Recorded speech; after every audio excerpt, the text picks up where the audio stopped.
Does Oklahoma have a couple freshman All-American in the works?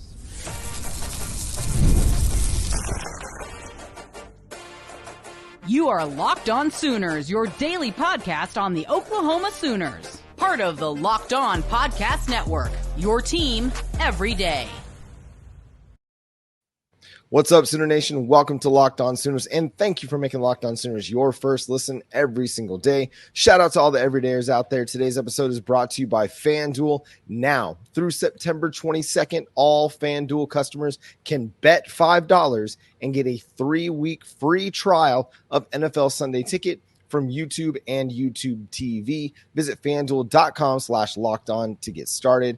I'm John Williams. He's Jay Smith, and a couple of Oklahoma Sooners freshmen were named to ESPN's Freshman All-American team. One Eugene Brooks at guard and one Jayden Jackson at defensive tackle. Your boy's favorite. Look, I'm surprised that we don't see Stone on this list, right? He's probably one of the most coveted defensive tackles in the class last year. And no, but we did, like you said, we got your boy, Jayden Jackson, and he's been blowing it up in spring and fall camp, right? He's the name that's been coming up the most. He got some run with the first team. Now, granted, it was most likely because they sat Dejon Terry and Dominic Williams resting and everything, but when he did get out there, he was a problem, and that means for us, he's going to be a problem for SEC teams.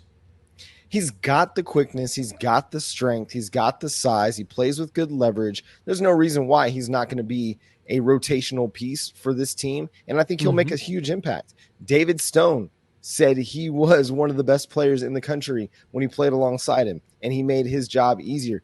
Go back and watch the huddle. Jayden Jackson was as disruptive as David Stone was at defensive tackle with IMG Academy. But sometimes when you have a dude that's considered a 5-star player and he's one of the most coveted prospects in the class, it tends to overshadow some guys sometimes. Yeah. And rightfully, the recruiting analysts, the recruiting rankings all kind of reset on Jayden Jackson as the end of the cycle came, and he ended up as a 4-star, and rightfully so. The dude's got a chance to have a great collegiate career and go off to the NFL and have a really, really nice career too. He does a lot of the things that don't show up on a stat sheet, but are going to help you win a lot of football games. Yeah, he definitely uses that leverage, and because he's disruptive enough, he requires that you have to have attention with him. So you typically bring in a double team or whatnot. And as you said, it opens up things for like a David Stone to be able to stunt in, go around him, because there's usually a little bit of a hole, or it even gives Stone the opportunity to go one-on-one. So thinking about Jayden Jackson now, having him go in there with like a Dominic Williams, who's extremely athletic for his size, whenever he's absorbing all of those those blockers, Dominic can just slide through there, get in, and be very disruptive in the backfield. Or if you send a linebacker in for a blitz, right? Jayden Jackson's going to be something special for us. We all know that. Everybody, we've talked about it for a bit. We've seen the talent from him and watching the film at IMG Academy. He's going to turn some heads this coming season. And then you look at adding that offensive lineman. Whoo-wee! Bill Beatonbow's been on he's been on a hot streak over the last couple cycles. Yeah, I know so much was made of what maybe they didn't land in the 2024 recruiting class, but I think that's because we're underrating or people were underrating what they did get in a guy like Eugene Brooks, a legit guard prospect. I mean, you look at a lot of the guys that get recruited a lot of times, maybe it's a dude like a Caden Green who starts off as a tackle prospect and then moves inside and has to learn guard. Well, Eugene Brooks is already a ready-made guard. Like he can he could end up taking a spot this year.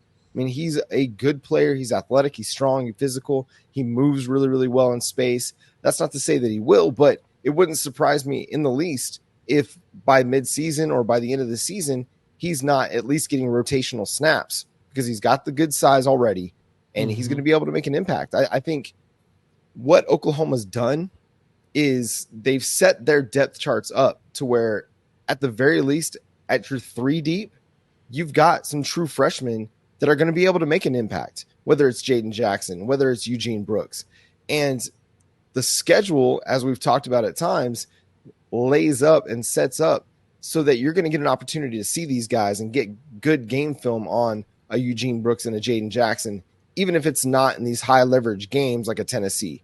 You've got non-conference, you've got the late season game against Maine where you'll get them significant snaps and either continue to build on what they've done earlier in the season or let them get their feet wet as they get ready for the 2025 season and 2025 off season where they can compete for a job. So I'm liking that people are taking notice that, hey, the offensive line situation at Oklahoma may not be as unsettled as a lot of people want to make it out to be. It's got a lot of talent. There's just some that needs to continue to develop and take jobs.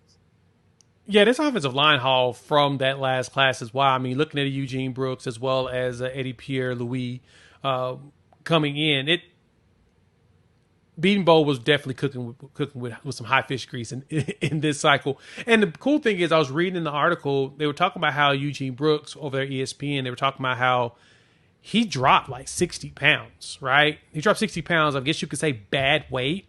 And now he's out there showing more quickness, getting a little more swift, a little bit more agile, better on his feet, to the point of, you just said, there's a good chance that he could find a way rotating himself into the lineup. Not saying anybody ahead of him is bad, more so just saying that the work that he's putting in, it's really showing up on the field. So him, Eddie Pierre-Louis, that's actually the one player I'm also surprised that didn't show up on this list, because EPL coming in for rivals, he was their number one interior offensive lineman just because of his, sheer ability and, his track skills, right? We've watched him run the 100-yard dash, and it's kind of terrifying seeing him run as fast as he's running. I could see him on like a GT counter or a pull and just leveling somebody on the edge. Gosh, it's going to be so much fun. Him and Brooks. Yeah, it'd be like a Mack truck running down the highway, just taking everything out. It reminds me of that scene in Terminator 2 when Schwarzenegger, or I guess it's the T-1000, jumps the big rig off the bridge and just crushing everything in sight. If we get to the end of the season, who do you think has a chance to be a freshman All-American for Oklahoma? To be honest, I think the best opportunity is probably in Jayden Jackson's hands, mainly because there's going to be a lot of rotation at the defensive tackle spot. Mm-hmm. Going into the SEC, the expectation is you need a whole bunch of 300-pounders to really cause problems there on the interior, especially on the run defense. And so I could see him rotating in some behind Dejon Terry, behind a Dominic Williams, even a Grayson Halton, and getting just a little bit more extra snaps there. And if he gets in there and gets enough sacks, there's a good chance that they're going to toss him on that list just because. I think he's probably the one with the best opportunity. And then besides that, it's going to have to be someone on the offensive line. So I guess it makes sense now as I really think about it, why ESPN picked those two. I would think Eddie Pierre-Louis as well would be one to consider because, even though our interior is pretty fortified, as far as the offensive line goes, there's a good chance, like I said, he could come in, in the 2 deep or in the 3 deep. Maybe a Isaiah Autry-Dent over at tackle because we could use an additional tackle body. But I'd say those two are probably the best ones. So it makes sense why ESPN picked them. Who do you think? So I'm going to go a little off the beaten path here maybe and go with Devon Mitchell. If we don't get what we hope to get out of guys like Bauer Sharp and Jake Roberts and Caden Helms, then what does it hurt to throw the guy that was a 5-star tight end in the 2025 class, a 2024 4-star tight end after he reclassified? What does it hurt to throw him out there and see what you got? And he's got good athleticism, good strength, good size. Really what it comes down to is, can he learn the playbook? And I don't have any reason to believe he can't. And what happens in front of him on the depth chart that might create an opportunity for him? That's where the question will come in. If he does get a significant opportunity to play, I think he could be one of those guys that makes enough noise in the offense to get a spot on one of these freshman All-American teams, whether it's ESPN, CBS, doesn't matter. But I think he's got a chance if he can earn his way into the tight end rotation. The Oklahoma Sooners have a big late season matchup with a former Big 8, Big 12 rival that they've pretty much dominated. I mean, let's not call them a rival. It's a team that they've played a bunch and they've won a bunch against. That's Mizzou. What's that game looking like coming up next on Locked On Sooners?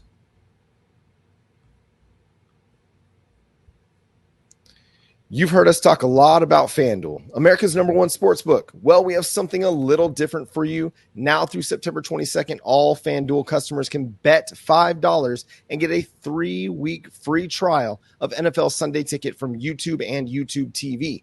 Then with a YouTube TV base plan, you'll be able to watch every regular season Sunday afternoon out-of-market game.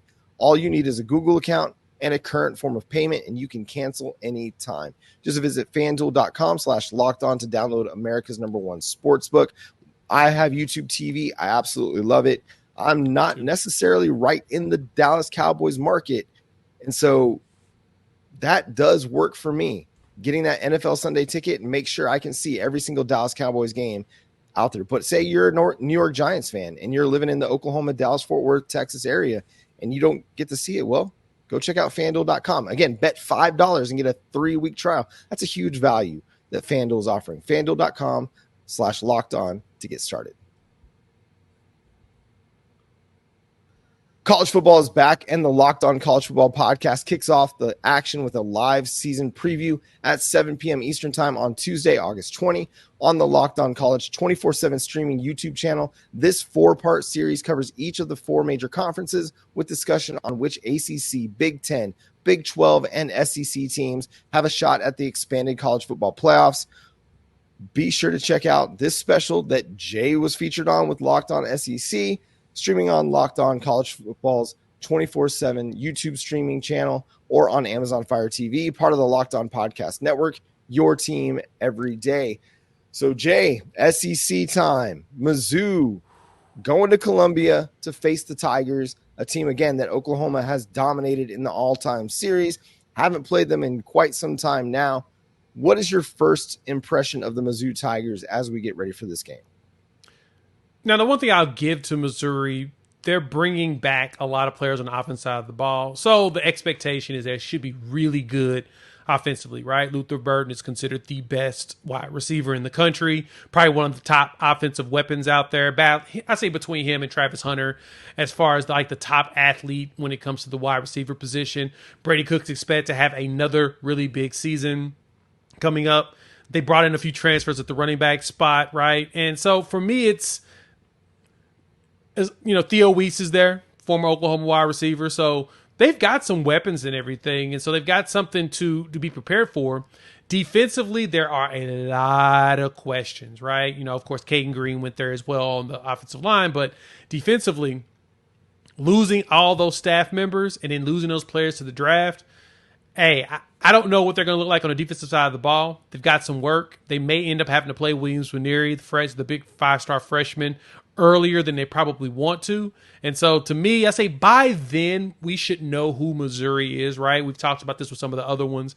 This is a November game. We'll know who they are at this point. I don't think they're going to be as good as they were last year, even though the schedule is super favorable. But also, as you said, this ain't no rivalry. This is just another game against another team that we used to see in the Big 8 and the Big 12, right? Let's not make this more than what it actually is. That's right. What's become a rivalry is the fan bases arguing back and forth about recruiting and NIL and all that jazz. Doesn't matter. Missouri's a good team. They're a good team. They could have as good a record as they had last year, but maybe not be as good of a team as they were last year. Now, Brady Cook, Luther Burden, that's a lethal combination. Yep. That's a really, really good combination. Luther Burden could be the Heisman winner this year. You never know exactly how that's going to go. I just don't think that defensively they're going to be as good as they were last year. Their defensive coordinator now at LSU. They've got transition happening. Coming into this season, according to the SP Plus rankings, they are 19th on the offensive side of the ball. They're 19th on defense, 8th on offense, and 45th on special teams. So SP Plus really, really likes Mizzou. They're coming in at number 11 overall, just a couple spots ahead of Oklahoma. And I think, again, this is going to be a team that will put up some numbers. I think this is going to be a team that defensively will be okay, but I just don't know if it's going to be consistent. Eli Drinkwitz had just had one season above 6 wins in 4 seasons at Mizzou, and it was last year. Can they replicate that? I don't know. Again, I think the schedule sets up for them to have a good record, but maybe they won't be as good of a team as they were last year. If they don't win 10 games, to me, it's a disastrous season because it sets up for them to be so much to have a playoff contending year this year. I mean, if we just go look at their schedule and what they'll be facing, it's not a murderer's row of teams. You know, they'll play. So I'm just trying to pull it up. Murray State, that's a win. Buffalo, win. Boston College, probably a win. Vanderbilt, a win. Now they got to go to Texas A&M. That could be a difficult matchup for them. They've got Massachusetts, win. They're going to UMass. Interesting. Then they host Auburn. I think they beat Auburn, but as a lot of Auburn fans have loved to tell us, the Tigers are going to be better this year. So that may be trouble for Mizzou. Then they go to Alabama. They play Kayla DeBoer, Jalen Milroe in Tuscaloosa. I don't think they win that game. And then they've got Oklahoma. Then they finish with South Carolina, Mississippi State, and Arkansas. They should be able to rattle off 3 straight wins to end the season. So to me, they have a chance to have another 10-win season, but that schedule is nothing. It's cupcake. Besides going to Alabama and going to A&M. Yeah, having Alabama and Oklahoma. Yeah, having Alabama and Oklahoma in pseudo back-to-backs because there's a bye week in between the Oklahoma game and the Alabama game for them. Yeah, their schedule's very favorable, right? There's no reason why this schedule, why they should not, like I said, run the table in this one. Like the Boston College game is going to be interesting to be Bill O'Brien's first time back as a college head coach. They should be awful. But there's a good opportunity for that to, be an upset. We've seen that before. I mean, Eli Drinkwitz has been he was part of Appalachian State, and they're infamous for going out there knocking off teams that they're not supposed to. But those teams are actually really good. I don't think Boston College is going to be that good this season whatsoever. But that Texas A&M game is really going to tell us a lot about them and Texas A&M. With them traveling to College Station, they lose that game, that may make this season fall apart. Because as you said, Auburn's supposed to be a heck of a lot better than they were before. At least that's what Auburn fans have told us, right? Then you've got right behind that, you got, Alabama, back-to-back weeks basically. So Auburn comes to town, then you travel to Tuscaloosa. That could be a murderer's row stretch. Those 2 games could really change and alter their season if Texas A&M doesn't go very well, right? That UMass game is interesting. I'm not even sure why that's happening, but I digress. If Missouri, historically, they're supposed to get another 10-win season because they usually do that. They usually get 1 10, 11-win season, a 12-win season, and they have another season back-to-back that's about around the same, and then that's when they fall off the cliff and go back to who they typically are, right? You mediocre around 6 to 7 wins on a regular basis, right? More so 5s too. But if they can keep themselves in pace as soon as they get to Oklahoma, there's a chance they can go to that Oklahoma game either undefeated or with 2 losses or maybe 3. So, yeah, it's going to be fun to see what things look like at that point. But I'm really curious if Missouri fans really think they're going to go down to College Station and win that game. Well, I'm sure they do think that they're going to win that game. Yeah. Of course they do. But I think maybe we're sleeping on Texas A&M a little bit more. If Connor Weigman's healthy, I think that's a really good Texas A&M team. And if they don't win that one, you're going to have a hard time convincing me that you're beating Bama and Oklahoma. And Auburn. In a 3-week stretch. And Auburn. So, I mean, 8-4 to 10-2, I think is right kind of where they should land. I think probably they land at 9-3 and they don't get back to the 10-win season. But 9-3 isn't getting Missouri to the playoff. That's not happening. Nope. Sorry, Tigers. It's just not happening. Not with this schedule. Yeah. They could get some other teams to the playoff, but it's not getting Missouri to the playoff. But I think it's going to be a fun game. It'll be fun to see Caden Green. Listen, I know there's a lot of feelings about Caden Green and how that all went down. He's a good player. I enjoy watching him play football, so I'm going to be watching that as well. We'll see if we get a look at Williams Nwaneri on that one. But hey, they offered, or they also landed another really impressive offensive line prospect from SMU. So we got one from SMU. They got one from SMU. Oh, yeah, Marcus Bryant. Yep, Marcus Bryant, really good player. So they'll have a chance to be pretty good offensively. Again, it's just will the defense be able to maintain that level that they did last year? The Oklahoma Sooners, speaking of offensive linemen, are on the verge of Vindication.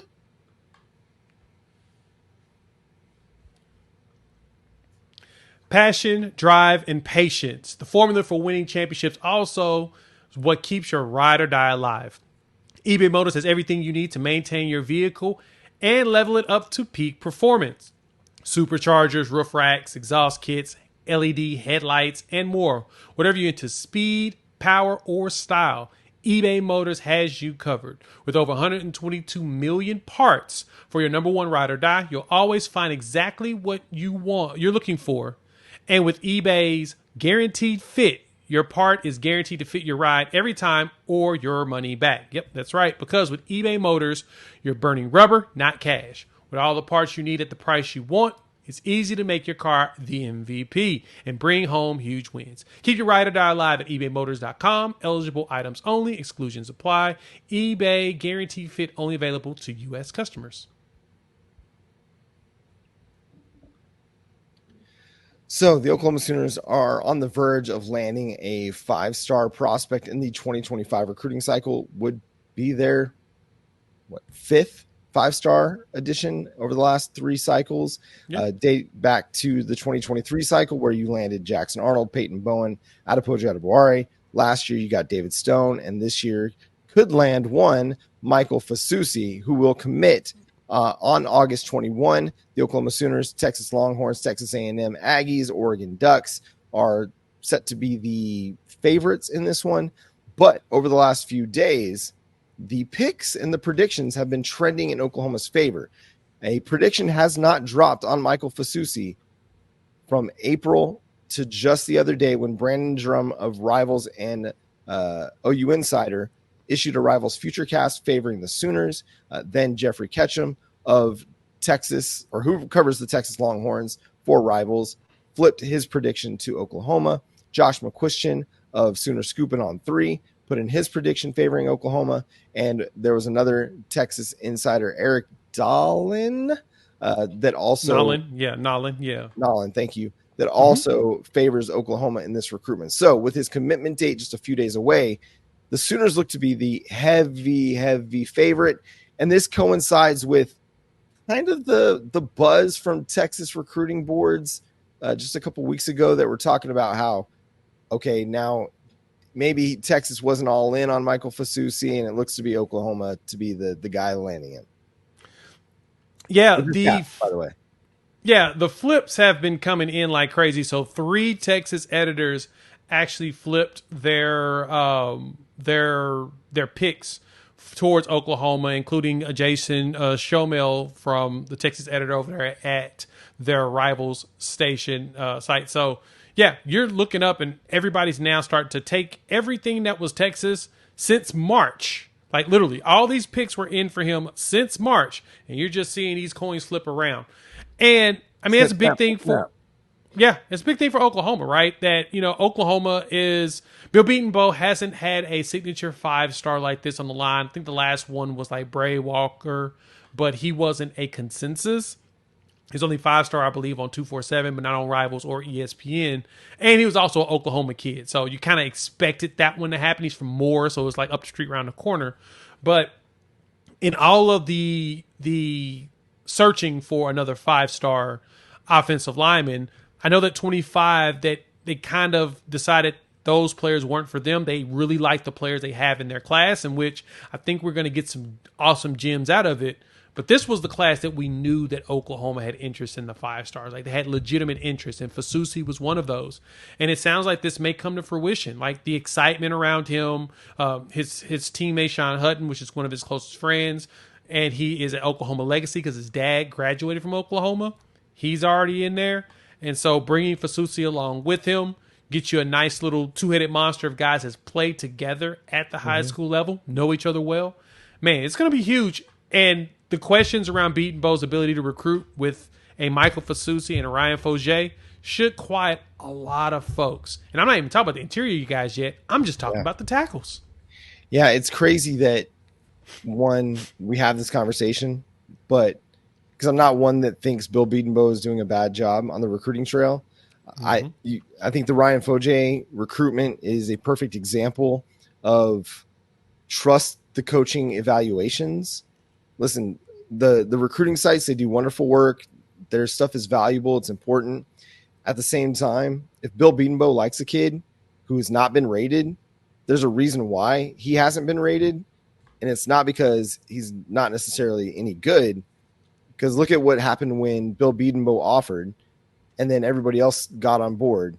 Ryan Foje's stock really, really rose really fast. So I'm not one that thinks that Bill Bedenbaugh needs vindication, but I do think that this is a nice feather in his cap, and it provides that cornerstone. You know, much like Todd Bates with David Stone on the defensive line, it creates goodwill, and it creates a lot of positive publicity and positive PR as you're out there on the recruiting trail.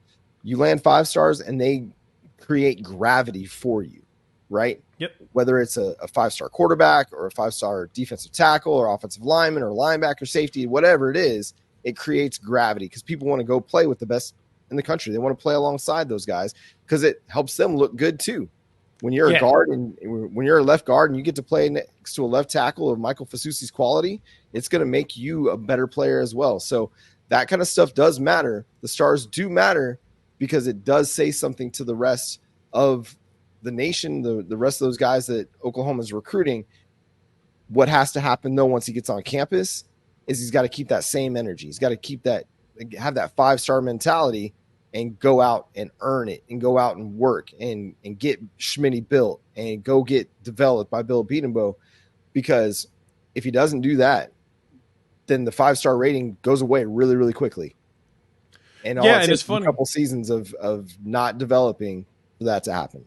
No, that's a good point. And it's funny because if you've been paying attention to the NFL preseason, right, you recognize that there's one player that Bill Bedenbaugh coach is out there beating the dog out of a lot of people. And every time I look up, I get on Xbird and I just scroll through and I'll just see a highlight of the camera just following this one player, number 60, Tyler Guyton, beating up on other defending players. So to me, it's like when you see that, a player like Guyton and his caliber that wasn't even a tackle initially coming into college, came in as a defensive tackle, not an offensive tackle, a defensive one, moved to tight end, H-back, played a little bit of line.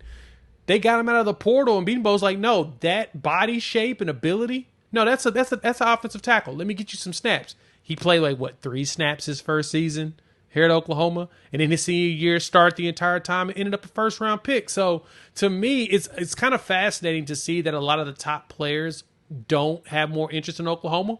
But at the same time, I also recognize that Bill Bedenbaugh knows the type of guys he wants. So he doesn't always go after a lot of the 5 stars that people think he would, right? You would think he would go after every single one. No, he knows what he's looking for that's going to fit the type of scheme and be coachable at this point that he needs him to be coachable so he can mold them into an NFL prospect. So I've learned, like you said it best, I've learned to just let the experts do their job because they seem to have a good idea of what they're looking for and then they execute on it. That's all that matters. Yeah, you're exactly right. What Tyler Guyton is doing right now for the Cowboys is generating so much buzz across the country. So much. Because one, the athleticism, but the story is just so unique. You know, just 3 years ago, he was not even playing offensive tackle. And just a few years before that, he wasn't even playing football. So get into Bill Bedenbaugh's hands, do your work, make sure you have the right mentality, and the sky's the limit. And I think we're seeing that right now with Tyler Guyton. And I think with Michael Fasusi, he's got the same kind of trajectory if he comes in and does the work and takes the talent that he already has. Now, again, this is all assuming that he commits to Oklahoma, which all the projections and the predictions seem to indicate will happen. Again, August 21, that's a couple days away. A lot can change, a la Peyton Bowen. A lot can change, and then you got to keep recruiting the dude up until signing day. But he called Bill Bedenbaugh the GOAT on social media. You don't do that unless you're very high on the offensive line coach. And he seems to be very, very high on the offensive line coach. We'll see where this goes. We'll cover his commitment as it happens here on Locked On Sooners. We'll react on that show on August 21 for the August 22 episode of Locked On Sooners. So make sure you subscribe to the show wherever you get your podcast. We're going to talk about a player tomorrow that is surprising in fall camp and why it's so important for the Sooners. We'll discuss that. Follow Jay on Twitter at Unfair Sports, myself at John 9 Williams. The show is at Locked On Sooners on Twitter, Facebook, TikTok, Instagram, Threads, whatever you got, we're on it. Go check it out at Locked On Sooners. Subscribe to the show wherever you get your podcasts. And again, thank you for making Locked On Sooners your first listen. For your second listen, go check out Locked On College Football Podcast. From NIL deals to never-ending college realignment rumors, Spencer McLaughlin gets you ready for an exciting season on the gridiron. You can find the link to Locked On College Football in the description, so you don't need to search. Part of the Locked On Podcast Network, your team every day. He's Jay Smith. I'm John Williams. We'll check you next time. Boomer. Sooner.